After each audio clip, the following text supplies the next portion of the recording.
rapaziada, tô metendo um treinão de perna aqui terminando. Queria falar com vocês sobre a passagem que tá lá na Bíblia, no livro de João. Aqui eu queria abrir meu coração com vocês, onde Jesus cura um cego de nascença. Ele cospe no chão, mistura a terra com saliva, passa no olho cego e manda ele se lavar lá no tanque de Siloé, que significa o escolhido. Nisso o cego, se lava, volta a ter visão, e os judeus que perguntaram ali, se perguntavam, nossa, será que essa cegueira ela deve ser resultado de algum pecado dos pais dele ou dele, sei lá? E não era. Na verdade, aquela condição que o homem se encontrava, o ex-cego, era para que a obra de Deus se manifestasse nele. Então ele não era cego por causa de algum pecado dele ou dos pais dele, mas a obra de Deus deveria ser manifestada nele. E quem deveria fazer essa obra? Deus, Jesus. Nisso, os judeus até procuram os pais daquele homem que era cego, que perguntaram se ele realmente era cego de nascença. Os pais falaram que sim, e com medo de serem expulsos do templo, porque havia um grupo, os fariseus, que tinham certo respeito na sociedade, interpretavam a lei mosaica naquela época. Os pais ficaram com medo e falaram, sim, ele era cego desde a nascença, mas ele pode responder por ele mesmo agora, já é um homem velho e tal, mas com medo. Jesus, ele veio para que os cegos vejam e os que veem sejam cegos. Ele fala isso no final da passagem desse livro. Depois de um tempo, depois de um tempinho ali, Jesus, ele vê tudo aquilo que está acontecendo, com o cego, fala com ele, pergunta se ele crê no Filho do Homem. O cego pergunta quem que é e tal, e no final o cego adora ele, O ex-cego, A gente fala assim pra não confundir muito, Tem os judeus, tem os pais, tem Jesus, enfim. São os personagens dessa passagem.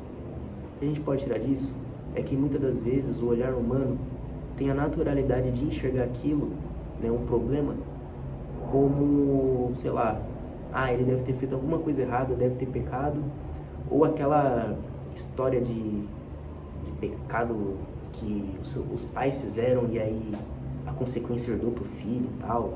Na verdade não, na verdade certos problemas que a gente enxerga como problema, na verdade é apenas uma condição na qual a obra de Deus deve ser manifestada ali, deve ser evidente. Na verdade não é resultado de um pecado, de um erro, é só a obra de Deus que tem que ser manifestada. Quantas vezes a gente não viu uma pessoa debilitada, sem saúde devida, sem um membro do corpo, mas adorando a Deus com muita fé. E várias pessoas que têm tudo na vida, mas não têm essa mesma fé, essa mesma disposição de renunciar o mundo e viver para Cristo.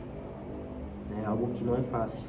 E nisso a gente vê muitas pessoas que se encontram em condições que a gente considera deplorável, e a obra de Deus é manifestada nelas. Então, o olhar humano tem aquela tendência a enxergar certas coisas como um problema, como resultado de um erro. E muitas das vezes não é um erro. A gente pega como Jó.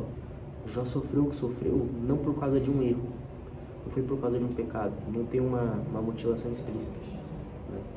Mas a gente vê tudo que ele passou, perdeu família, riqueza, os servos, pegou uma chaga maldita. Os 3 amigos que se apresentaram para ele achavam que ele teria cometido algum pecado muito grave para sofrer tudo aquilo, e na verdade Jó não cometeu, não tem um motivo explícito.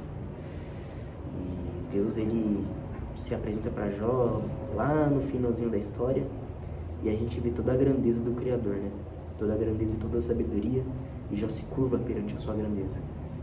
Jó se curva. Jó nunca perdeu a fé. O que acontece é que, devido aos acontecimentos, ele sofreu uma montanha-russa emocional, porque não é fácil, Se fôssemos nós, com certeza nós abandonaríamos a fé, porque a fé de Jó é algo que a gente não pode comparar, sabe? Era muito grande, muito grande. Então, é compreensível as ações que Jó teve, mas em nenhum momento ele blasfemou contra Deus e nem desacreditou da sua existência, e nem perdeu a sua fé, sabe? Então é isso, gente. Vou terminar meu treino aqui, só queria falar isso mesmo. Não sei se ficou muito compreensível, não sei se o vídeo ficou aquelas coisas, mas é só um desabafo mesmo, certo?